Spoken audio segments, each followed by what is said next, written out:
Dr. Buther's Clinic and Global Diagnostics. Menopause.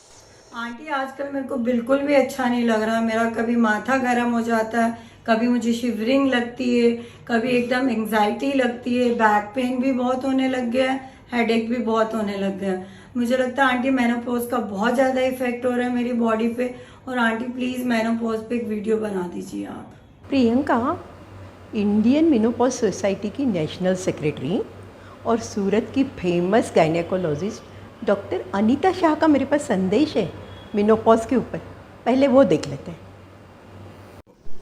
मित्रों, स्त्री का मासिक स्राव 1 साल यानी 12 महीना बंद हो जाता है तो स्त्री को मेनोपॉज आया ऐसा कहा जाता है।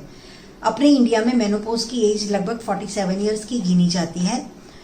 उसके पहले के 5 to 7 इयर्स जिसको पेरीमेनोपॉजल फेज कहा जाता है, उस दरमियान ही हार्मोनल चेंजेस शुरू हो जाते हैं। और मेनोपॉज के बाद का बाकी का समय गाला उसको पोस्ट मेनोपॉजल पीरियड कहा जाता है। मेनोपॉज दरमियान हार्मोनल चेंजेस की वजह से स्त्री में बहुत सारी तकलीफें होने लगती है, जैसे कि वजन बढ़ने लगता है, मासिक अनियमित हो जाता है, हॉट फ्लसीज होते हैं, यूरिन में प्रॉब्लम्स आती है, बार बार यूरिनरी ट्रैक इन्फेक्शन हो जाता है, यूरिन में अर्जेंसी हो जाती है, बर्निंग होता है, वजाइनल ड्राइनेस हो जाती है और संभोग करने में तकलीफ होती है, और मूड स्विंग्स होते हैं जैसे डिप्रेशन, नर्वसनेस, एंग्जाइटी वगैरह बहुत कॉमनली होते हैं। और कभी कभी तो सुसाइडल टेंडेंसी भी आ जाती है। साथ साथ में मसल वेस्टिंग होता है, हड्डियां कमजोर होने लगती है, लेटर एज में कभी ऑस्टियोपोरोसिस भी हो सकता है। सिमिलरली स्किन ड्राई हो जाती है, हेयर लॉस होता है, याददाश्त कभी कभी कम होने लगती है और लेटर एज में अल्जाइमर भी डेवलप हो सकता है। हमारी इंडियन मेनोपॉज सोसाइटी का मेन मोटो यही है कि पोस्ट मेनोपॉजल एज में और during all this symptoms period हर औरत अपनी जिंदगी अच्छी तरह से तंदुरुस्त रह के बिता सके, वो ही हमको अवेयरनेस फैलाना है। और हमारा स्लोगन है fit at 40, fancy at 50, strong at 60, sexy at 70, independent at 80, naughty at 90 and healthy at 100। मित्रों, बट ये तभी फुलफिल हो सकता है जब हर औरत 40 इयर्स के बाद हर साल अपनी गायनिक चेकअप करवाए, पेप टेस्ट करवाए, साल में एक बार सोनोग्राफी कराए और ब्रेस्ट के लिए मेमोग्राफी कराए। क्योंकि लेडीज में यूजुअली जो कॉमन कैंसर्स है जैसे कि सर्वाइकल कैंसर यानी गर्भाशय के मुख का कैंसर, गर्भाशय की दीवार का कैंसर, अंडाशय का कैंसर और ब्रेस्ट कैंसर, ये सब यूजुअली 40 इयर्स के बाद ही होता है।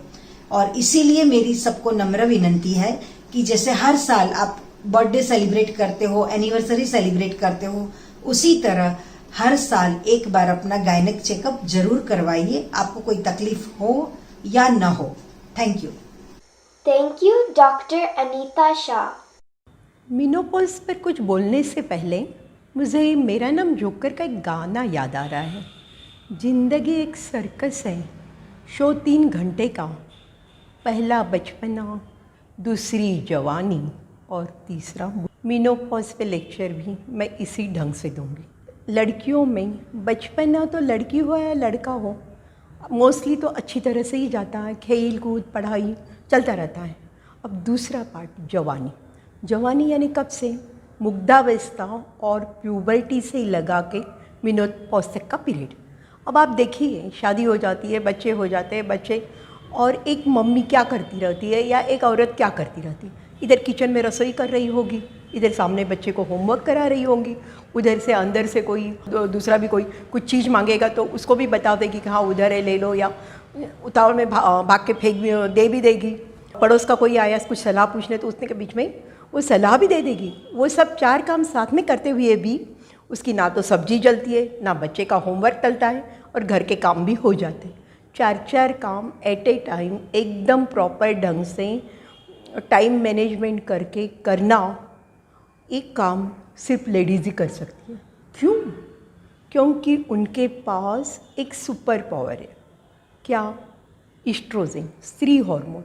ये स्त्री हार्मोन जो है लड़कियों में बहुत ज़्यादा ताकत देते हैं अब इस स्त्री हार्मोन के बारे में अपन थोड़ा सा जान लेते हैं कि ये इतना काम लड़कियों से कैसे कराते हैं। हम औरतों को यह सुपर पावर देने वाला हार्मोन एस्ट्रोजन, इसका इफ़ेक्ट सबसे ज़्यादा तो दिमाग पे होता है। क्या करता है, दिमाग का फ्रंटल लोब, हिप्पोकैम्पस बहुत इम्पॉर्टेंट, और उसके सब कनेक्शन, वासोमोटर सेंटर, उस सब को एस्ट्रोजन हेल्प करता है। कैसे, उनके जो अच्छे अच्छे हार्मोन्स हैं वो सिक्रेट करने को, acetylcholine, serotonin, dopamine, acetylcholine memory. तो इसी कारण तो एट ए टाइम 3-3, 4-4 काम, मल्टीटास्किंग, कोई चीज़ बहुत अच्छे से एक्सप्लेन करना हो तो करना, यह सब चीज़ें लेडीज़ बहुत अच्छी तरह से कर लेती है। फिर सीरोटोनिन, अरे इतने 4-4 काम साथ में करने, फिर भी बहुत ज़्यादा स्ट्रेस नहीं लेती है, ना एंशियस होती है, सब कुछ मैनेज कर लेती है। डोपामिन भी इन सब हार्मोन्स को सिक्रेट करने में हेल्प करते हैं। बाकी चीज़ें हम बाद में देखेंगे। अब समझो मेनोपॉज आ गया या मेनोपॉज का पीरियड है, जैसे आपको अनीता बेन ने बताया है या प्रियंका ने कंप्लेन की कि उसको वासोमोटर सिम्टम्स यानी गर्मी लगती, ठंडी लगती, फ्लशिंग होता है। ये सभी इसी हार्मोन्स के दिमाग पे जो वासोमोटर सेंटर है उस पर असर होने के कारण होता है, क्योंकि मेनोपॉज के टाइम पे हार्मोन्स की लेवल एकदम कम हो जाती, ज़्यादा हो जाती, उसके कारण ये प्रॉब्लम्स आते हैं। मैंने आपको एक बताया था कि एस्ट्रोजन का इफ़ेक्ट दिमाग के फ्रंटल लोब, हिप्पोकैम्पस और बहुत सारी चीज़ों पे होके उसके कारण हमारे यहाँ बहुत अच्छे अच्छे हार्मोन्स हमें मिलते रहते हैं। अब सपोज़ कोलिन कम मिल रहा है तो उसमें क्या हो जाएगा, माइल्ड कॉग्निटिव इम्पेयरमेंट, यानी कभी जजमेंट लेने में प्रॉब्लम, कभी नाम भूल गए, थोड़ी बहुत तो आप जो मल्टीटास्किंग कर रहे हो उसमें प्रॉब्लम, ये सब प्रॉब्लम शायद हो सकती है। पर काफ़ी बार तो अल्जाइमर तक प्रॉब्लम बढ़ जाता है। पार्किंसन का भी कैसे है, लेडीज़ में पार्किंसन वैसे मेनोपॉज के पहले कम होता है, पर मेनोपॉज के बाद में उनका और जेंट्स का इंसिडेंस सेम होता है, क्योंकि वो डोपामिन, तीसरा हार्मोन मैंने सीरोटोनिन बोला था, तो सीरोटोनिन वाली आपके डिप्रेशन, एंग्जाइटी नहीं आने में काफ़ी हेल्प करता है। इवन डोपामिन भी हेल्प करता है। ये सब हार्मोन्स कम हो जाते हैं तो मेनोपॉज या मेनोपॉज के बाद में काफ़ी बार ये प्रॉब्लम बढ़ जाते हैं। आपको पता है इस हार्मोन्स के कारण, एस्ट्रोजन के कारण लेडीज़ में मेनोपॉज तक हार्ट अटैक, लकवा होने के चांस बहुत कम होते हैं। बाद में क्या, बाद में उनको इतने ही चांस है जितने ही आदमियों में है, यानी बढ़ती हुई उम्र के साथ जो होना है वो हो सकता है। उसके सिवा कोलेस्ट्रॉल बढ़ गया, डायबिटीज़ हो गया, ब्लड प्रेशर हो गया, तो भी उनको ये सब बीमारियां होने के चांस बढ़ जाते हैं। उसके सिवा लेडीज़ में तो मोस्टली ये सब आते रहती नहीं है, स्मोकिंग, तंबाकू, अल्कोहल, फिर भी हो तो छोड़ दीजिए, क्योंकि मेनोपॉज के बाद आपके पास कोई प्रोटेक्शन नहीं है। और टेंशन, एंग्जाइटी, डिप्रेशन भी काफ़ी बार मेनोपॉज में बढ़ जाते हैं, क्योंकि वो काफ़ी बार अपने को जो हार्मोन्स का फ़ायदा मिलता रहता है वो थोड़ा कम हो जाता है। एस्ट्रोजन हार्मोन आपकी हड्डियों को भी बचा के रखता है, तो मेनोपॉज के पहले आपकी हड्डियाँ एकदम मजबूत रहती है, फिर मेनोपॉज के टाइम से ही काफ़ी बार कमर दुखती है, काफ़ी बार ज़्यादा खड़े रहे तो पैर दुखते हैं, इन सब प्रॉब्लम शुरू हो जाती है। और मेनोपॉज के बाद में काफ़ी बार लेडीज़ में थोड़ी सी खड़ी हुई, कुछ थोड़ी सी ज़्यादा चल ली तो इवन स्ट्रेस फ्रैक्चर बोलते हैं, यानी वो थोड़ा सा दबाव जाना आने से फ्रैक्चर, अगर बहुत ज़्यादा हड्डियों में से कैल्शियम निकल गया हो या ऑस्टियोपोरोसिस हो गया तो स्ट्रेस फ्रैक्चर भी हो जाते हैं। तो अब उसको कैसे रोकें? आप आराम से रोक सकते हो, अच्छे से कसरत करते रहिए शुरू से ही। आपकी 40-45 की एज हो गई या इवन उसके पहले से ही आप रेगुलर कसरत करते रहिए। खाने का ध्यान रखिए, पहले आपका विटामिन डी कम नहीं है ना देख लो, बी, कैल्शियम, अगर खून कम हो, आयरन कम हो तो वो, ये सब अगर कुछ कम हो तो बराबर लेते रहिए। फ्रूट्स, एक्चुअली खजूर में भी कैल्शियम बहुत अच्छा रहता है, केला, फिर दाडम, ग्रीन लीफी वेजिटेबल्स, स्प्राउट्स। आप आपका डाइट का ध्यान रखिए, बहुत ज़्यादा फास्ट फूड के चक्कर में मत पड़िए, तो उससे नेचुरल एक्टिव रहोगे तो ऑस्टियोपोरोसिस कम हो जाएगा। अगर हमारे एस्ट्रोजन का सुरक्षा कवच चला गया है तो क्यों न हम लोग एस्ट्रोजन ले लें। इसके भी बहुत सारी स्टडीज़ हुए हैं, पर हार्मोन रिप्लेसमेंट थेरापी से फ़ायदा नहीं होता है, उससे काफ़ी बार नुकसान हो जाता है, क्योंकि इसी हार्मोन से जो लेडीज़ को प्रोटेक्शन दे रहा है, अगर आप टैबलेट्स खाओगे तो कभी पैरों में खून की गुठली बन जाती है, कभी लकवा हो जाता है, कभी वेन क्लॉट हो जाती है, कभी आर्टरी क्लॉट हो जाती है, और भी बहुत सारे प्रॉब्लम होते हैं। मेमोरी बीमारी में इसमें कोई फ़ायदा नहीं होता है, इसलिए no hormone replacement therapy unless कोई गायनेक या आपको जो डॉक्टर बोले तो वो बात अलग है। हमें तीसरा घंटा बुढ़ापे का बोल के गर्दन लटका के नहीं बैठना है। एक्चुअल तो आपकी ज़िंदगी मेनोपॉज के बाद ही शुरू होती है। मेनोपॉज तक आप बच्चों को देख रहे हो, घर को देख रहे हो, सबको संभाल रहे हो।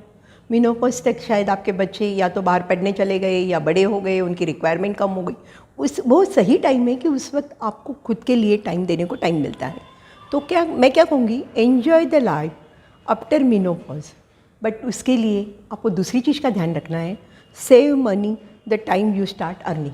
जब से आपने कमाना शुरू किया, आप नहीं कमा रही होंगी, आप हाउसवाइफ भी है, तो भी आपको आपके हस्बैंड या एटलीस्ट आपके हस्बैंड को आप दोनों के लिए उसी टाइम से पैसे बचा के रखना चाहिए। दूसरी बात, काम मत बंद कीजिए। अगर आप हाउसवाइफ हैं, घर में काम करना मत बंद कीजिए, बच्चों के साथ खेलिए, एंजॉय कीजिए, पर काम भी करती रहिए। आप टोटली काम छोड़िए मत। और अगर आपको जॉब कर रही है या काम कर रही है तो बिल्कुल मत छोड़िए। मेनोपॉज के बाद में आपके पास बहुत ज़्यादा टाइम है, कोई नया काम भी आप शुरू कर सकती हैं। आपके ब्रेन को चैलेंज दो, नया कुछ सीखो, नया कुछ करने की कोशिश करो।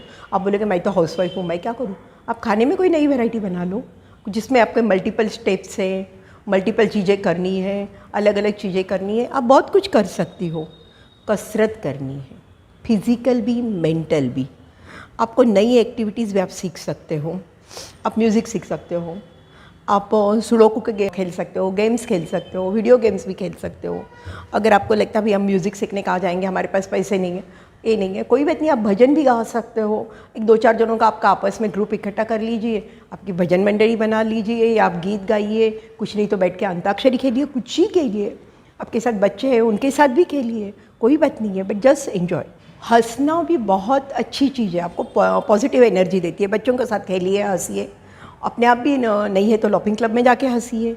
मेडिटेट कर सकते हो, योगाज कर सकते हो। स्ट्रेस मैनेजमेंट सीखना पड़ेगा। इसमें मैं आपको अभी एक बहुत इम्पॉर्टेंट चीज़ बताने वाली हूँ।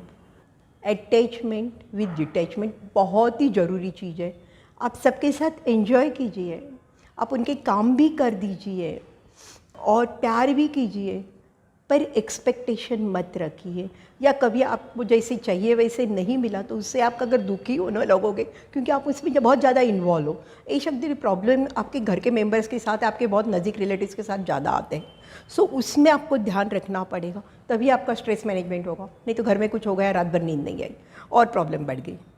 तो उसके लिए आप अपना एक फ्रेंड्स का ग्रुप रखिए, उनके साथ गप्पे लगाइए और उनके साथ थोड़े घूमिए फिरिए, सब कुछ करिए। अभी आपकी नींद होना भी बहुत ज़रूरी है। अब मैंने आपको क्यों बोला था, save money the time you start earning. आपको पैसे बचाने के लिए अपने लिए क्यों बोला था? जैसे उम्र बढ़ती है, काफ़ी बार बीमारियां बढ़ती है। कोई बीमारियां हमारे हाथ में नहीं रहती है, उसके लिए दवाइयों के लिए भी पैसे लगते हैं। काफ़ी चीज़ें ऐसी रहती है, हमें लगता था उस टाइम हम घूमने जाते, नहीं गए, अब जाए, पैसे चाहिए। ये सब चीज़ों के लिए आपको पैसे चाहिए। कभी डॉक्टर के पास रेगुलर चेकअप करना तो भी पैसे चाहिए। तो इसलिए आपको पैसे बचा के रखना बहुत ज़रूरी है।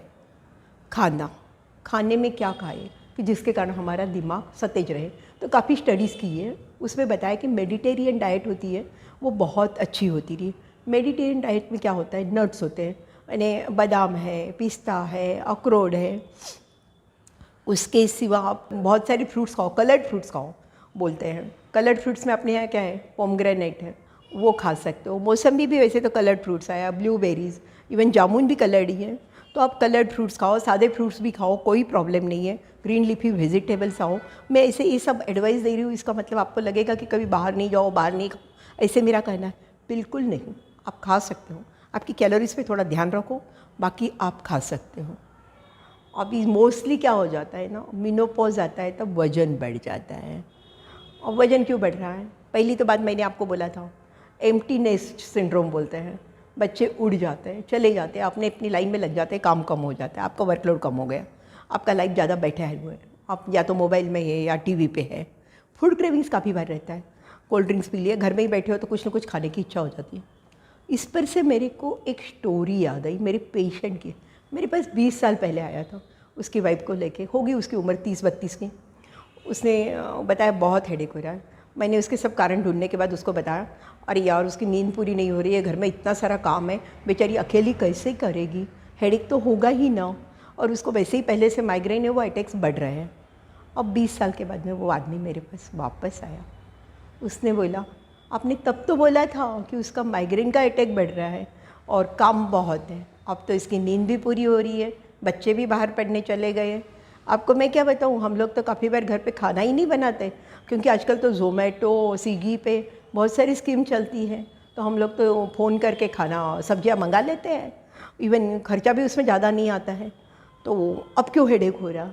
मैं कि भैया अभी हेडेक होने का कारण है, एक तो मेनोपॉज है, जिसको ही माइग्रेन होगा, पहले होता होगा, बीच वाले पीरियड में काफ़ी बार अच्छा हो जाता है, पर उसको मेनोपॉज के टाइम पे बढ़ जाता है। मेनोपॉज के टाइम में जो वेट गेन हो रहा है बैठे रहने से, हफ्ते में 3 बार बाहर का खाने से, उसके कारण भी वज़न बढ़ रहा है। तो अब आपको रेगुलर कसरत करना पड़ेगा, खाने पीने का थोड़ा तो ध्यान रखना ही पड़ेगा। आपके proteins, vitamin D, iron, fresh fruit, green vegetables ज़्यादा लो। बाहर खाने की मना नहीं है, पर आप क्या खा रहे हो उस पर आप थोड़ा सा ध्यान रखो। आपका टीवी मोबाइल टाइम भी बंद करो। सो दोस्तों, ज़िंदगी की शुरुआत तो मेनोपॉज से ही हो रही है। एन्जॉय लाइफ, ऐसे समझो मेनोपॉज हो गया, बाद में की ज़िंदगी आने, अभी तो पार्टी शुरू हुई है, और एन्जॉय। Thank you.